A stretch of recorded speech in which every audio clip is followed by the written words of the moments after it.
स्वागत है आपके अपने यूट्यूब चैनल इन्फॉर्मर राज पे। दोस्तों, आज की इस वीडियो में हम आईपी यूनिवर्सिटी में जो बीएड का एडमिशन हो रहा है 2020 में, उसके बारे में इन्फॉर्मेशन लेंगे।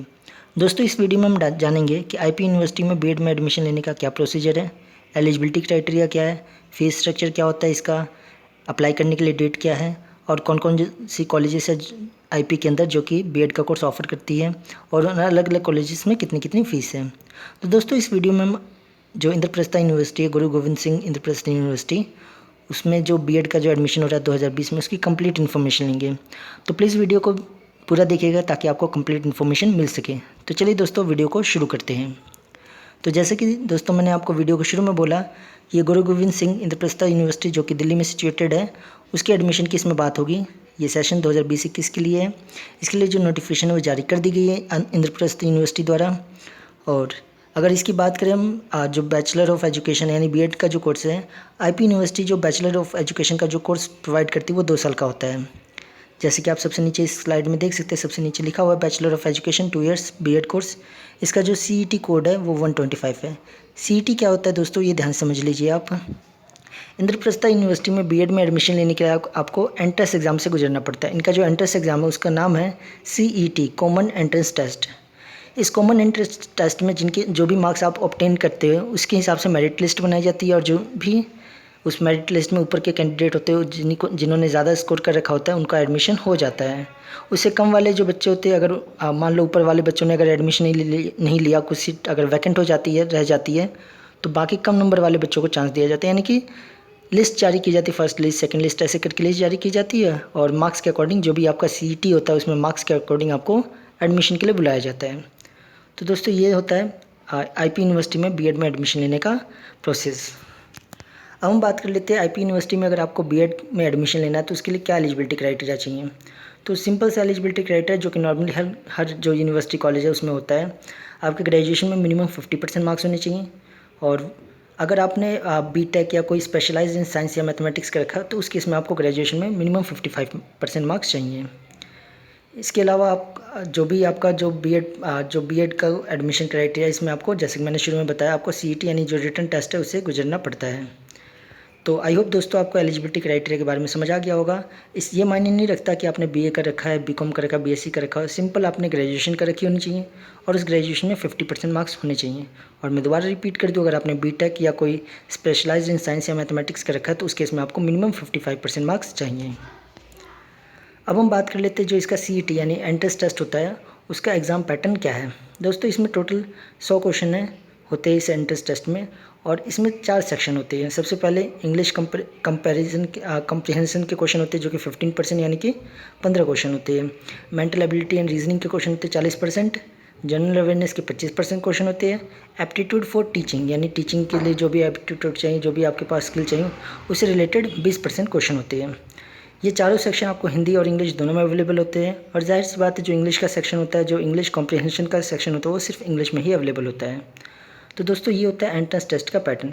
इसी में जो आप मार्क्स ऑब्टेन करते हो इस एंट्रेंस टेस्ट में, उसी के बेस पे मेरिट लिस्ट तैयार होती है और उसी के बेस पे आपको काउंसलिंग के लिए बुलाया जाता है, और धीरे धीरे आपका एडमिशन हो जाता है अगर आप इसमें अच्छा स्कोर करते हो तो।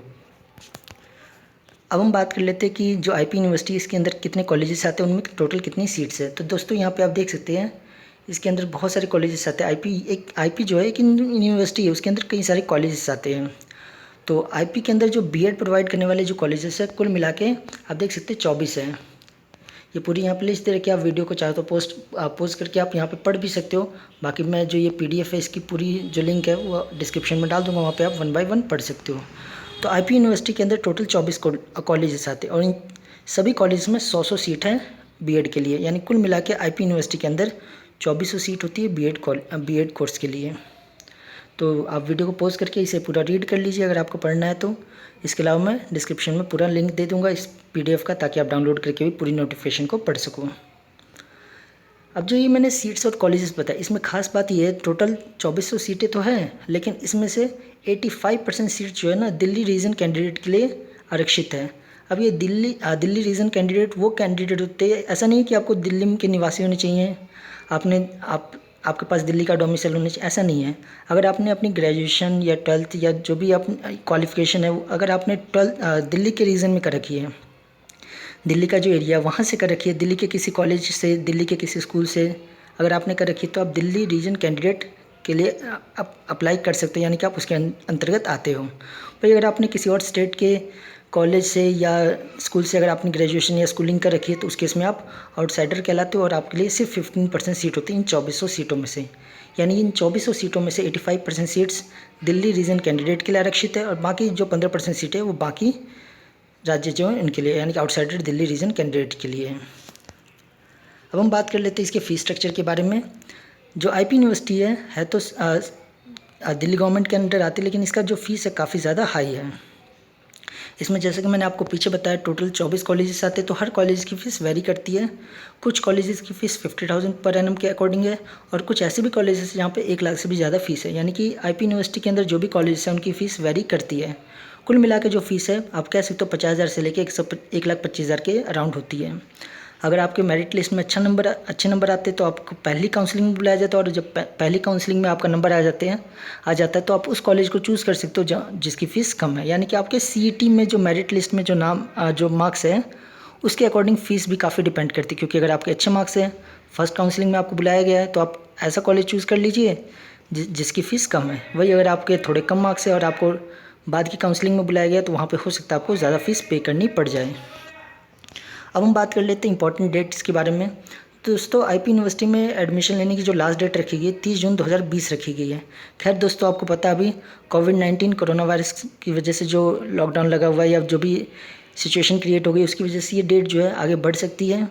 तो फिर भी आप मान के चले कि अभी जो आईपी यूनिवर्सिटी ने जो नोटिफिकेशन रिलीज़ किया है उसके अकॉर्डिंग अप्लाई करने की जो लास्ट डेट है 30 जून 2020 है।